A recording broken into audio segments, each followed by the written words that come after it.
livro Libertação Animal, de Peter Singer, edição da WMF Martins Fontes, edição de 2013, tradução de Marli Winkler e Marcelo Brandão Cipolla, revisão técnica de Rita Paixão. Passo aqui a edição que é, porque caso alguém queira seguir com o PDF ou livro original, junto com o audiobook, possa fazer isso com especificamente essa edição, para não se perder, né? Porque se for outra edição, provavelmente vai ter uma tradução diferente, né? Vai ficar umas palavras diferentes, e aí você pode se perder. Essa primeira parte será dos prefácios e a introdução.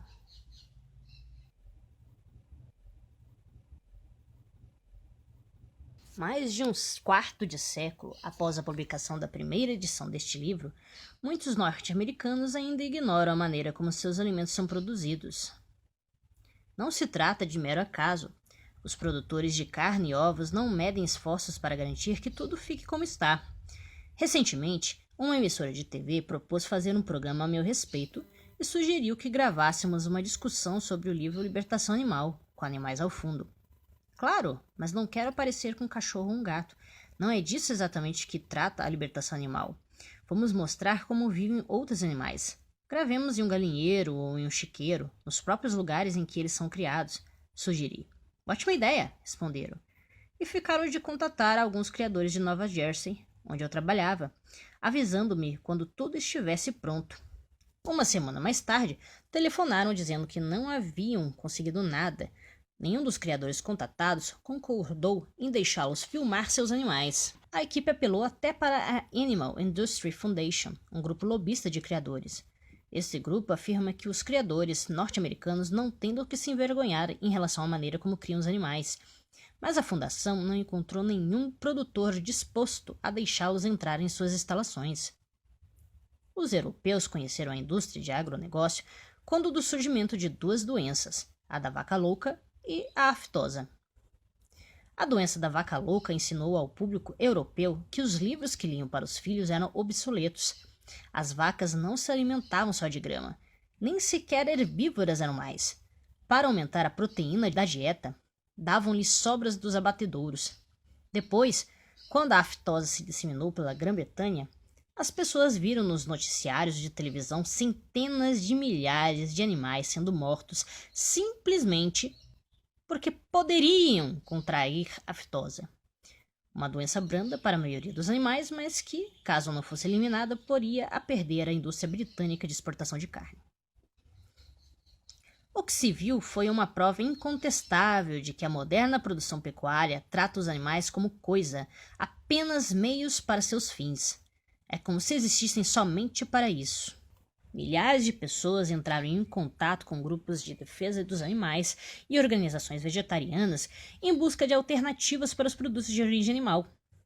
Deixar de comer carne é a decisão certa, e antes tarde do que nunca. Mas o que essas pessoas pensavam que acontecia com os animais que comiam antes de assistir à morte deles pela televisão? Achavam que morriam de maneira natural? O surpreendente é que tenham levado tanto tempo para compreender a verdadeira natureza da indústria de produção animal. Libertação Animal foi publicado originalmente em 1975. O texto que se segue a esse prefácio é a edição revisada, publicada pela primeira vez em 1990. As revisões incluem descrições das principais campanhas e conquistas do movimento pelos direitos dos animais até 1990. Desde então, as ideias desse movimento tornaram-se parte do caldo geral da cultura popular norte-americana, reveladas em filmes como Baby, Porquinho e Fuga das Galinhas, e em programas de televisão como Law and Order, ou Lei e Ordem, da NBC, apresentado no Brasil pela emissora Universal, que deu tratamento favorável às ideias deste livro em um episódio de janeiro de 2001, sobre um ativista vegetariano que libertou macacos de laboratório. Ao longo dos últimos 25 anos, o árduo trabalho de milhões de pessoas foi recompensado com alguns benefícios concretos para os animais. Sob a pressão do movimento, a indústria de cosméticos começou a investir na descoberta de alternativas para os testes em animais. Isso logo se espalhou para a indústria química, O desenvolvimento de métodos para testar produtos sem envolver animais ganhou ímpeto na comunidade científica e é parcialmente responsável pelo controle do número de espécimes utilizados.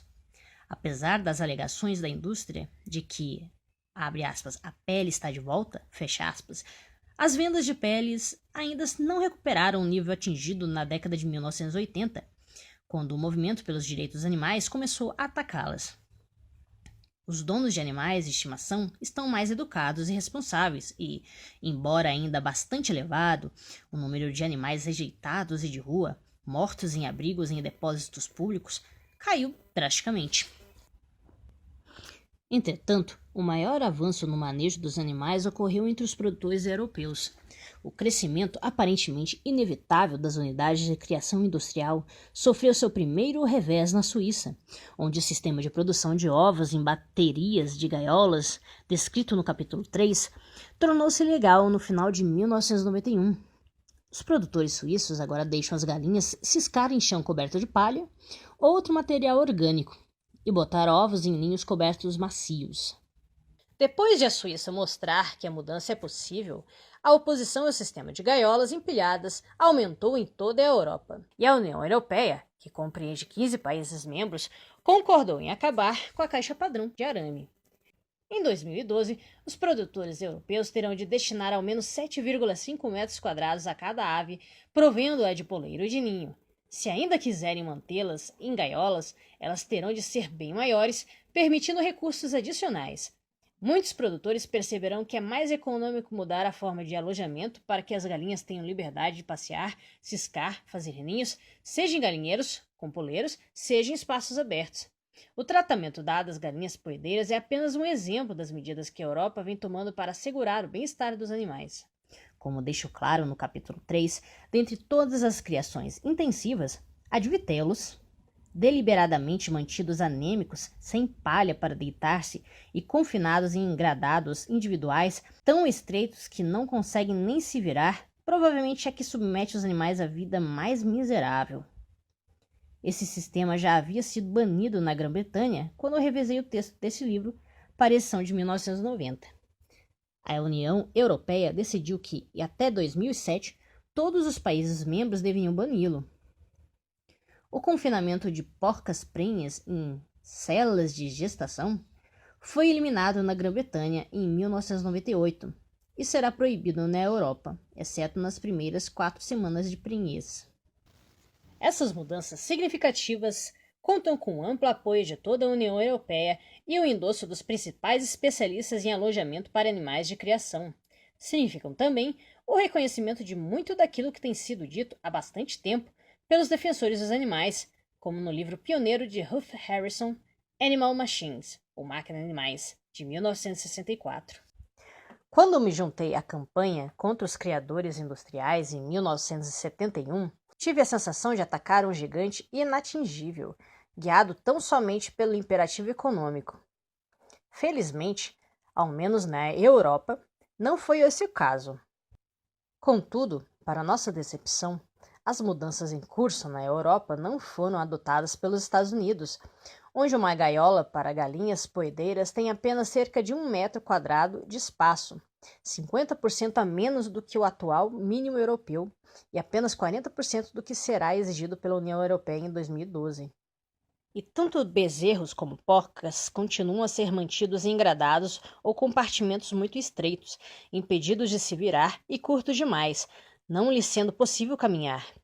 Nos Estados Unidos, a grande esperança de que as galinhas vivam em condições melhores vem, por incrível que pareça, do McDonald's.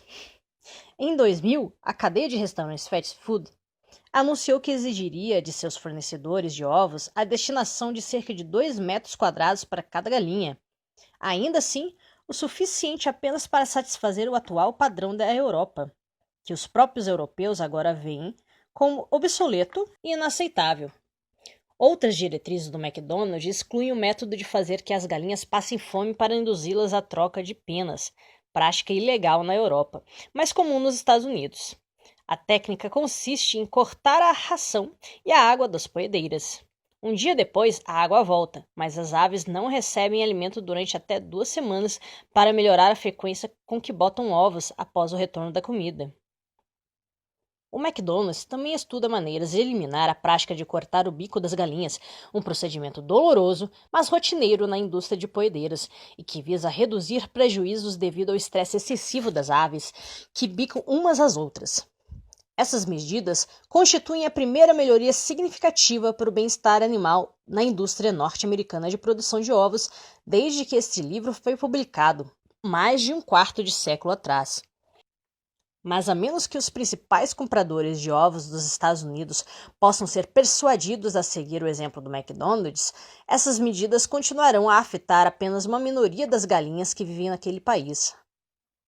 Os norte-americanos muitas vezes se consideraram mais preocupados com os animais do que algumas nações da Europa, sobretudo as mediterrâneas. Agora, o oposto acontece. Até na Espanha, com a cultura de touradas, a vasta maioria dos animais tem mais espaço que nos Estados Unidos, e esse abismo continuará a se ampliar à medida que a União Europeia levar adiante suas reformas. O número de touros mortos nas arenas é ínfimo em comparação com o número de galinhas, porcos e bezerros confinados em espaços muito menores nos Estados Unidos do que na Espanha. Desde que me mudei para os Estados Unidos em 1999, venho refletindo sobre os motivos pelos quais o país está tão atrasado em relação à Europa na proteção de animais de criação. Serão os norte-americanos mais insensíveis e de mentalidade mais estreita do que os colegas europeus? Talvez. Mas há outras explicações. Por razões compreensíveis, as organizações de direitos de bem-estar dos animais nos Estados Unidos não fizeram bastante para chamar a atenção do público para os animais de criação. Quando os direitos dos animais começaram a mobilizar a opinião pública no final dos anos de 1970 e 1980, as questões levantadas pelo movimento tinham a ver com espécimes utilizados em testes e pesquisas de produtos. Experiências com o sexo dos gatos do Museu Americano de História Natural, testes de cosméticos nos olhos de coelhos, a automutilação de macacos em jaulas imundas do Instituto de Pesquisas Comportamentais de Silver Spring, Maryland, tais eram os protestos que se tornavam manchete. O foco em animais utilizados em pesquisas, sobretudo gatos, porcos, cães, primatas e coelhos, atrai a atenção e a simpatia do público. Imagens de galinhas ou até mesmo de porcos? Não. A pesquisa com animais é uma indústria que envolve bilhões de dólares e enfrentá-la não é fácil para um movimento novo e com pouquíssimo dinheiro. Mas ainda assim, a pesquisa é um oponente mais fraco, com menos força política, do que o agronegócio. Por isso, as condições que os animais de criação precisam enfrentar receberam pouca atenção, ainda que para cada espécime usado em pesquisa nos Estados Unidos, mais de 100 sejam criados para se transformar em comida ou botar ovos. O movimento pelos direitos dos animais propaga-se por todo o mundo, e não apenas nas nações industrializadas. A publicação deste livro no Brasil é um sinal estimulante. Ele já foi traduzido para o chinês, o coreano e o japonês, bem como para a maioria dos idiomas europeus. É muito importante que países como o Brasil não sigam um curso equivocado, tomado pelas nações desenvolvidas, e não adotem o sistema de confinamento de animais em escala cada vez maior, em unidades de criação intensiva. Os europeus procuraram resolver os equívocos que cometeram. Seria trágico, tanto para os animais como para os seres humanos, se os países em desenvolvimento seguissem os modelos obsoletos estabelecidos pelos europeus nas décadas de 1960 e 1970.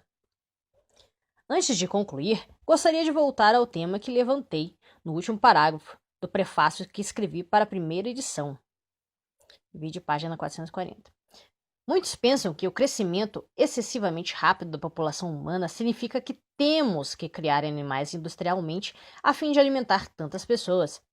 Enfocam o fato de que uma criação intensiva confina um grande número de animais em um pequeno espaço, imaginando ser esse, portanto, um uso mais eficiente da terra do que o empregado em criações tradicionais, onde se reserva um amplo espaço para um pequeno número de animais. Mas a verdade é exatamente o oposto. A pecuária intensiva é por demais ineficiente, desperdiçando até 90% do valor alimentar das plantas cultivadas para alimentar os animais confinados em espaços reduzidos. Portanto, na conclusão do prefácio de 1975, escrevi sobre a maior quantidade de alimentos que poderíamos produzir com menor impacto ambiental se parássemos de criar e matar animais para servir de alimento. Isso ainda é verdadeiro e mesmo que, em relação a 1975, uma porcentagem menor da população mundial vá para a cama com fome, o número de pessoas que passam fome agora é maior do que era então. A propagação da criação industrial na Ásia para alimentar sua crescente classe média apenas agrava o problema. Porém, há ainda outra questão sobre a qual eu não me havia dado conta em 1975, embora já tivesse percebido na época em que fiz as revisões da edição de 1990, o aquecimento global. Eita polêmica, né? Como descrevo no capítulo 4, a criação intensiva contribuiu para o aquecimento do planeta, pois exige enorme quantidade de energia para o cultivo de alimentos destinados aos animais, para o transporte desses alimentos e para mantê-los sob ventilação nos galpões. Além disso, os próprios animais, sobretudo as vacas, produzem uma quantidade considerável de metano, gás que agrava o efeito estufa e que é 20 vezes mais eficaz em reter calor do que o dióxido de carbono.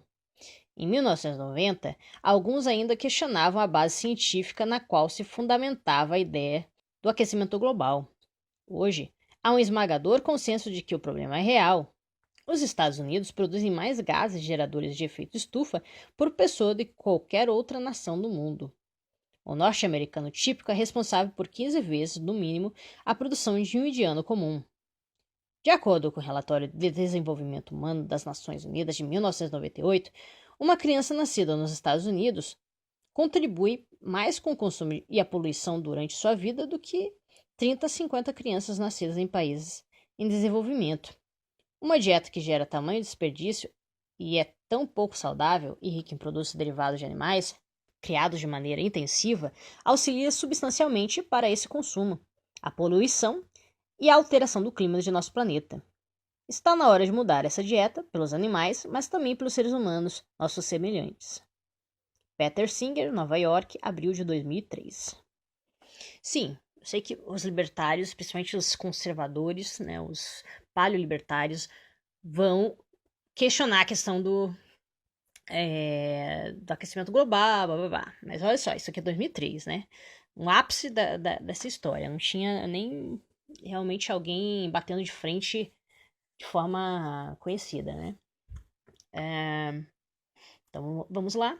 Esse foi o fim do prefácio à edição brasileira. Agora vamos para o prefácio à edição de 2009. Em 2008, dezenas de milhões de norte-americanos, horrorizados e estupefatos, assistiram no noticiário noturno a um vídeo clandestino que mostrava bovinos doentes, incapazes de andar, sendo chutados, submetidos a choques elétricos, golpeados nos olhos com pedaços de madeira e carregados com uma empilhadeira para que pudessem chegar ao local onde seriam abatidos e processados para virar carne. O vídeo foi feito na abatedouro Westland Hallmark, em Chino, Califórnia, uma empresa de porte supostamente ultramoderna, grande fornecedora do Programa Nacional de Merenda Escolar, localizada não numa região perdida da zona rural, mas a meros 50 quilômetros do coração de Los Angeles. Uma vez que o consumo da carne de animais incapazes de andar pode fazer mal à saúde, o vídeo ocasionou o maior recall de carne de toda a história dos Estados Unidos. Essas revelações confirmaram de maneira dramática a tese deste livro. Depois de se declarar culpado da acusação de crueldade contra os animais, Daniel Ugarte Navarro, o administrador do abatedouro, que aparecia no vídeo dando choques elétricos em vacas doentes, espancando-as e usando uma empilhadeira mecânica para deslocá-las, afirmou que nada havia feito de errado e que estava somente fazendo o seu trabalho. É uma desculpa que já ouvimos antes, mas nem por isso deixa de ter um incômodo fundo de verdade. Por desprezíveis que sejam os atos de Ugarte, há um erro ainda mais fundamental na ética e nas leis que regem o modo como tratamos os animais. Se as pessoas querem comer criaturas sencientes e existe concorrência para que a carne delas seja fornecida ao preço mais baixo possível, o sistema recompensará aqueles que atenderem a essa demanda. Nesse sentido, é fato que o GART estava apenas fazendo seu trabalho. Não fosse o azar que caiu sobre ele e a Westland Hallmark de um investigador da Sociedade Humanitária dos Estados Unidos ter firmado secretamente suas atividades. O GART teria continuado a maximizar os lucros de seu empregador. A repulsa generalizada evocada por este e outros vídeos clandestinos de maus tratos contra animais demonstra que não é a indiferença, mas a ignorância que permite que a crueldade institucionalizada e maciça continue existindo nos Estados Unidos. Agora que os meios de comunicação estão levando mais a sério os assuntos relacionados aos animais, essa ignorância está começando a diminuir. Porém, foi preciso uma longa batalha para chegar a esse ponto. Desde que foi publicada a primeira edição deste livro, em 1975, o trabalho incansável de inúmeros ativistas gerou frutos não só no que se refere à maior consciência do público acerca dos maus tratos cometidos, mas também aos benefícios concretos que os animais têm recebido. Na década de 1980, sob pressão do movimento pelos direitos dos animais, os fabricantes de cosméticos começaram a investir dinheiro na busca de alternativas aos testes feitos com os animais. O desenvolvimento de métodos para testar produtos sem o uso de animais já caminha com impulso próprio na comunidade científica e é parcialmente responsável pela diminuição do número de animais utilizados. Apesar de o setor de vestuário afirmar que está novamente trabalhando com peles naturais, a venda de peles não voltou a atingir o nível em que estava na década de 1980, quando o movimento pelos direitos dos animais começou a avisá-la. Os donos de animais de estimação se tornaram mais informados e responsáveis. O número de animais perdidos e abandonados, sacrificados, diminuiu drasticamente, embora ainda seja altíssimo. Porém, a maioria dos animais maltratados pelos seres humanos são animais de criação. Ao passo que os animais usados em pesquisas nos Estados Unidos são cerca de 25 milhões, número mais ou menos igual ao da população do Texas. O número de aves e mamíferos mortos todo o ano para servir de alimento, mais uma vez somente nos Estados Unidos, é de cerca de 10 bilhões, ou seja, 1,5 vezes a população do planeta. Esse número não inclui peixes nem outros animais aquáticos. Uma vez que a maioria desses animais é criada na pecuária industrial, eles sofrem desde o nascimento até a morte. As primeiras conquistas dos animais de criação ocorreram na Europa. Na Suíça, o sistema de gaiolas para a produção de ovos, descrito no capítulo 3, se tornou ilegal no final de 1991. Em vez de enfiar suas galinhas em minúsculas gaiolas de tela metálica, onde os animais não podem sequer abrir as asas, os produtores suíços de ovos transferiram as aves para galpões onde podem ciscar um chão coberto de palha ou outros materiais orgânicos e pôr ovos em ninhos abrigados, forrados de material macio. Depois que os suíços demonstraram que é possível mudar, a oposição às gaiolas cresceu em toda a Europa. A União Europeia, que reúne 27 Estados-membros e quase 500 milhões de pessoas, concordou agora em eliminar a gaiola metálica, padronizada até 2012, oferecendo mais espaço às galinhas, facultando-lhe o acesso a um poleiro e a um ninho onde pôr os seus ovos. Seguiram-se outras medidas, todas amplamente apoiadas pelo público e defendidas pelos maiores cientistas e veterinários da União Europeia. Como demonstra as páginas seguintes, os vitelos criados no sistema de pecuária intensiva, mantidos deliberadamente no estado de anemia, privados de palha onde possam se deitar e confinados em baias individuais, tão pequenas que impedem que o animal sequer se vire, contam-se entre os mais infelizes animais de corte. Esse sistema de criação de bezerros já havia sido proibido na Inglaterra quando revisei o texto desse livro para a edição de 1990. Hoje em dia, as baias que restringem os movimentos dos vitelos são proibidas, não só no Reino Unido, mas em toda a União Europeia. Também melhorou a situação das porcas reprodutoras. O confinamento de porcas prenhas em baias individuais foi proibido no Reino Unido em 1998 e será proibido na Europa inteira a partir de 2013, exceto durante as 4 primeiras semanas de prenhez da porca. Enquanto a Europa debatia e legislava essas mudanças, parecia não haver nenhuma perspectiva de que leis semelhantes fossem aprovadas pelo Congresso norte-americano ou mesmo por qualquer outra casa legislativa nos Estados Unidos. O primeiro sinal de mudança ocorreu em 2002. Uma iniciativa de grupos defensores do bem-estar dos animais levou a referendo, na Flórida, a proibição de baias para porcas prenhas.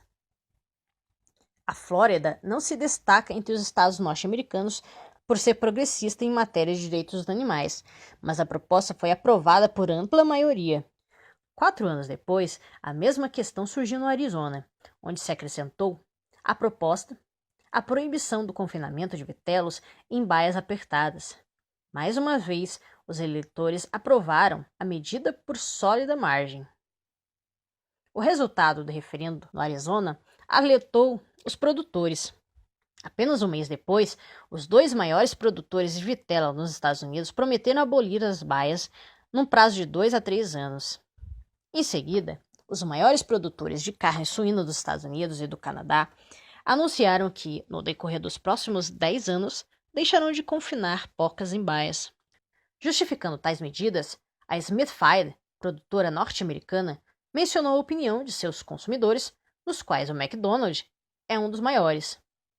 Essa cadeia de restaurantes fast food, que aplaudiu a decisão, já conversava com ativistas havia anos acerca da redução do sofrimento dos animais usados em seus produtos. Outros grandes produtores de carne suína acabaram seguindo o mesmo caminho. Em 2007, o Oregon se tornou o primeiro estado norte-americano a promulgar por via legislativa a proibição das baias para porcas em vez de levar o assunto a referendo popular. No ano seguinte, a Assembleia Legislativa do Colorado proibiu o uso de baias para porcas e vitelos.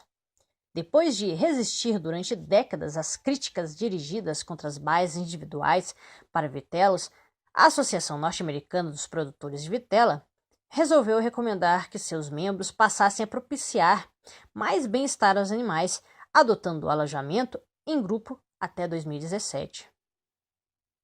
Muitos dos maiores chefs, varejistas e fornecedores de alimentos norte-americanos também estão se afastando das formas mais indiciosas de confinamento animal.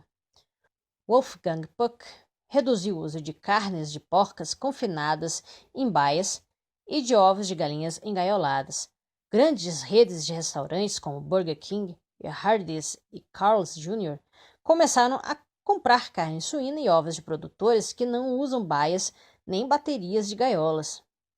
Centenas de campi universitários nos Estados Unidos evitam agora os ovos de galinhas criadas em gaiolas.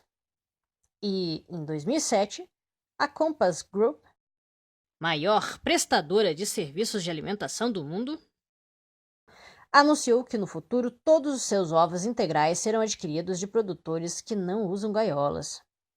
A mais significativa de todas as vitórias, porém, ocorreu em 4 de novembro de 2008, dia que será lembrado não só pela eleição do senador Barack Obama para a presidência dos Estados Unidos, como também pelo fato de os californianos terem aprovado, por uma bela margem de 63%, uma iniciativa que garante a todos os animais de criação naquele estado o espaço necessário para esticar as patas e se virar de lado, sem encostar em outros animais ou nas paredes das baias. Em 2015, não só as baias de confinamento de porcas e vitelos, como também as gaiolas de galinhas serão ilegais na Califórnia e 19 milhões de galinhas terão mais espaço para andar e estender as asas. Os produtores de ovos gastaram 9 milhões de dólares para tentar deter essa iniciativa, mas foram enfrentados por uma coalizão de associações de defesa dos animais comandada pela Sociedade Humanitária dos Estados Unidos, a maior organização em prol do bem-estar animal no país, a qual, sob a presidência de Wayne Pacelle, voltou a atenção para os animais de criação, tendo obtido notável sucesso. O referendo californiano, na esteira dos realizados na Flórida e no Arizona, mostra que, sempre que tem essa oportunidade, os norte-americanos rejeitam as práticas tradicionais da pecuária, que lhes forneceram a carne suína, a vitela e os ovos que comem todos os dias. Solidamente amparado pela opinião pública, O movimento pelos direitos dos animais nos Estados Unidos está a um passo de transformar as condições de vida em que são mantidos centenas de milhões de animais de criação. Todas essas mudanças atendem àquilo que os defensores dos animais vêm dizendo há muito tempo. Em 1971, quando organizei uma pequena manifestação contra a pecuária industrial, parecíamos enfrentar um setor imenso da economia que esmagaria toda a oposição como um rolo compressor. Felizmente, as ideias e a compaixão mostraram-se ser suficientemente fortes para mudar o sistema, que determina a vida e a morte de centenas de milhões de animais. A posição defendida neste livro vai muito além dessa melhoria do bem-estar dos animais de criação, por significativa que seja. Precisamos de uma mudança muito mais fundamental no modo como pensamos sobre os animais. O primeiro sinal de que isso pode realmente acontecer veio em 2008, na forma de uma votação histórica por uma comissão do Parlamento espanhol, que declarou que um animal poderia ter sua condição jurídica equiparada à de uma pessoa humana, dotada de direitos. A moção foi aprovada como apoio ao projeto dos Grandes Símios, Great Ape Project, organização que busca garantir direitos básicos, à vida, à liberdade e à proteção contra a tortura, a nossos mais próximos parentes não humanos, chimpanzés, bonobos, gorilas e orangotangos. A resolução manda que o governo espanhol promova uma declaração semelhante no nível da União Europeia.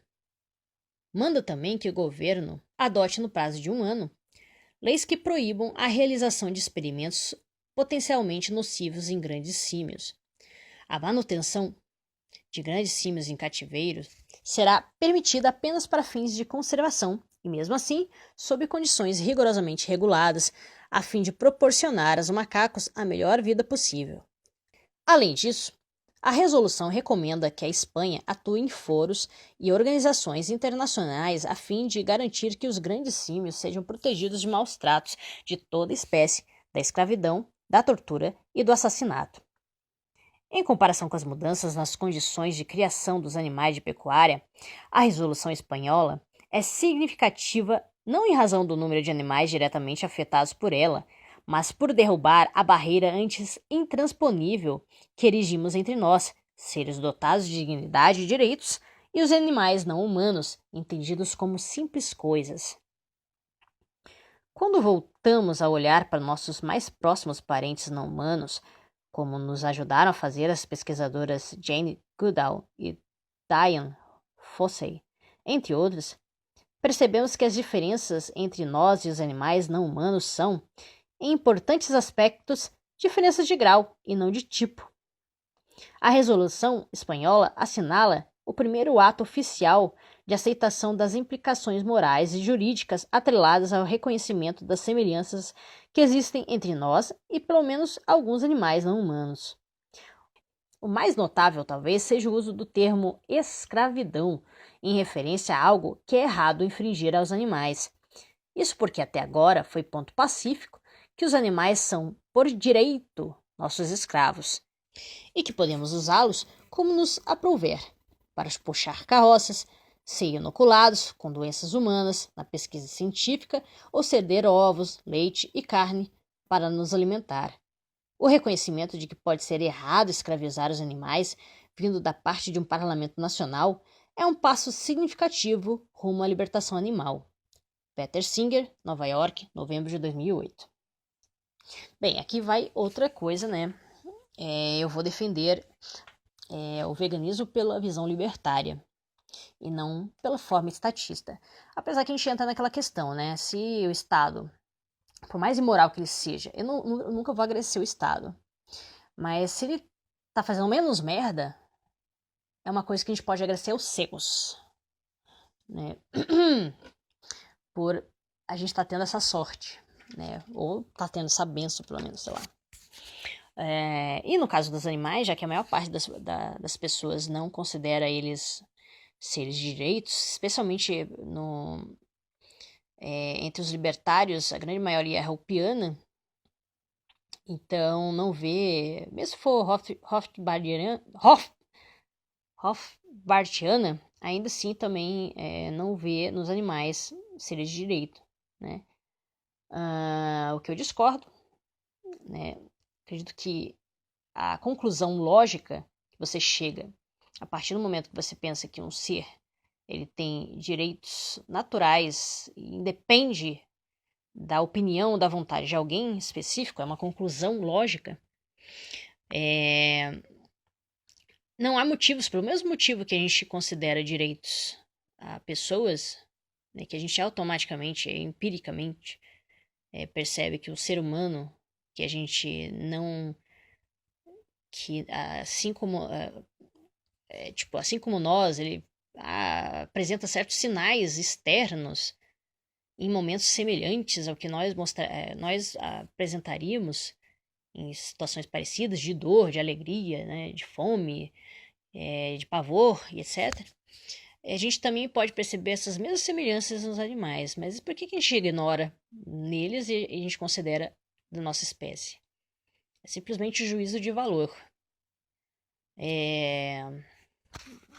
Talvez uma moral objetiva, né? Tipo, a moral predominante no mundo inteiro, uma decisão democrática. Via regra, né? Na parte do planeta. Mas não é porque a maioria apoia ou aceita, sim, que é o correto, né? Vou estar defendendo melhor isso, né? Mais pra frente. Mas a intenção aqui é fazer o podcast, o audiobook, da leitura do Peter Singer, que é um dos principais filósofos aí que defende os direitos dos animais, mas ele defende muito pela via estadista e também utilitária, né? Que não é a minha vertente de defesa. Mas não é de jogar fora a defesa dele. Há vários argumentos, né? Ainda que utilitários, para quem não tá nem aí pra ética, vai se convencer por ela, tá? Então, vou finalizando aqui. Esse aqui foram os prefácios, era para ter uma introdução, mas parece que não tem. Isso aqui foi a introdução. Aí já tem o capítulo 1 aqui, então. Aí eu vou continuar no próximo episódio disso daqui, né? Um capítulo 1 que vai demorar bem mais, né? Porque é um capítulo grande. Então, já vi que vai dar... Deixa eu dar uma olhada aqui. Quantas páginas são o primeiro capítulo, já pra ir adiantando. Mas acho que vai dar aí um pouco mais de 1 hora, viu? Vai. Então, preparem os ouvidos para quem tá realmente interessado em saber a visão mais profundamente, né? Fiquem atentos aí, que vai sair áudio, vai sair vídeo também, tá? Com essa leitura no canal. Beleza? Beijão no coração, minha gente. E realmente o capítulo parece que é bem grande, porque eu não tô achando o capítulo 2 aqui. Não, peraí, tá aqui. Todos os animais são iguais, né? É o primeiro capítulo. Deixa eu dar uma olhada aqui. Então, vai ter umas... Vai dar aí umas 20 páginas. Não, umas 30 páginas. Umas 30 páginas. Então, acho que vai dar aí quase 1 hora, né? Editando tudo, 50 minutos, acho, mais ou menos, por aí. Umas 30 páginas... Não, acho que 30 páginas dá mais, né? Mas vamos ver. Então, gente, se inscreva no canal. Capivara Libertária se despedindo de vocês aqui. Agora é noite, né? Já são 10 horas aqui. Tô gravando esse áudio no dia 28/10/2019. Tô de bobeira em casa. Mentira, terminei de fazer uma faxinona aqui. Então, beijão no coração. Se inscreva no canal, tanto no Hair This quanto no BitChute. No YouTube. Lá no Twitter. No Gabi. No Diaspora. Todos esses canais, se vocês não conhecem, são redes descentralizadas também, né? O Diaspora, o Gabi. O Gabi parece que é meio suspeito, né? Não é tão confiável também. Mas o Diaspora é. E o BitChute também, né? Inclusive vídeo que foi censurado, né? Foi excluído lá bloqueado lá no YouTube. Não foi bloqueado no BitChute. Então você vai encontrar um dos vídeos lá, que é o do The Walking Dead, né? Um vídeo que eu fiz falando sobre o desarmamento. Lá do The Walking Dead, que eu coloquei no YouTube, eles censuraram lá, né? Na verdade, faz parte das regras do YouTube, né? Você não postar imagens lá, porque direitos autorais. Tudo bem, direitos autorais não existem, mas regras artificiais feitas, né, numa plataforma com você existem, né? Então, fazer o quê? Aí eu coloquei lá no. Vou tentar repostar isso no YouTube com umas modificações para ver se eles não apagam. Mas atualmente esse vídeo está lá, original mesmo, que eu fiz, né? Tá lá no BitChute, tá bom? Então não se esqueçam de escrever, minha gente. Sejam convidados, né? Amorosamente por mim, Capivara, né? Um bichinho simpático. Gente boa pra caralho. Né? Você já viu uma capivara? É muito simpática, é lindinha, além de fofa, é muito simpática, né? Tirar parte, né, a animalesca lá, a trepação de família, por favor, né? E comedora de capim, né? Isso que significa capivara, né? Em Tupi-Guarani parece comedor de capim, né? De mato. Aí eu escolhi esse nome não só porque em Curitiba, eu sou de Curitiba e Curitiba você acha capivara na cidade, mas também porque dizer que a gente ser chamado de capivara quando a gente por carnistas, né, onívoros, pessoas que têm uma alimentação já tradicional aí, né? Eu sendo vegana, as pessoas costumam chamar veganos e vegetarianos de capivara às vezes, né? Ou comedor de mato, só come mato. Aí meio que pra fazer graça também, né, caiu como uma luva, né, esse nome. Além do bicho ser uma gracinha, né? Eu adotava uma capivarinha aqui, sem problema. Mas elas só gostam de viver em família, né? Então, eu acho que ela ficaria solitária aqui, né? Também só em caso extremo, né? Vamos dizer que ela estivesse sendo, sei lá, morta. Toda a família dela foi morta e aí eu adotei ela para salvá-la, né? De morrer lá, sei lá. Ter uma segunda oportunidade, né? De viver. Seria um caso bem excepcional mesmo. Infelizmente, as capivaras estão sendo caçadas também para ser. E a pecuária entrou nessa área, né? Começou a criar uma galera criando capivaras para matar e para comer.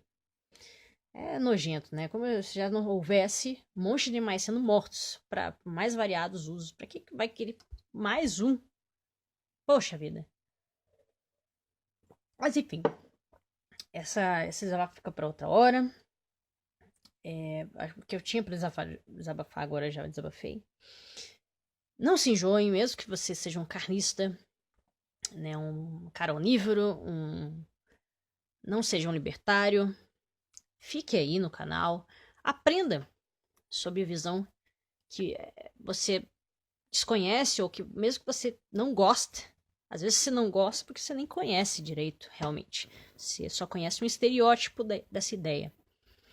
E mesmo que você conheça, fica aí, né, para conhecer um pouco mais, se aprofundar mais e entender o outro lado da história aqui, né, uma outra visão de mundo. Capivara libertária se despedindo para comer mato.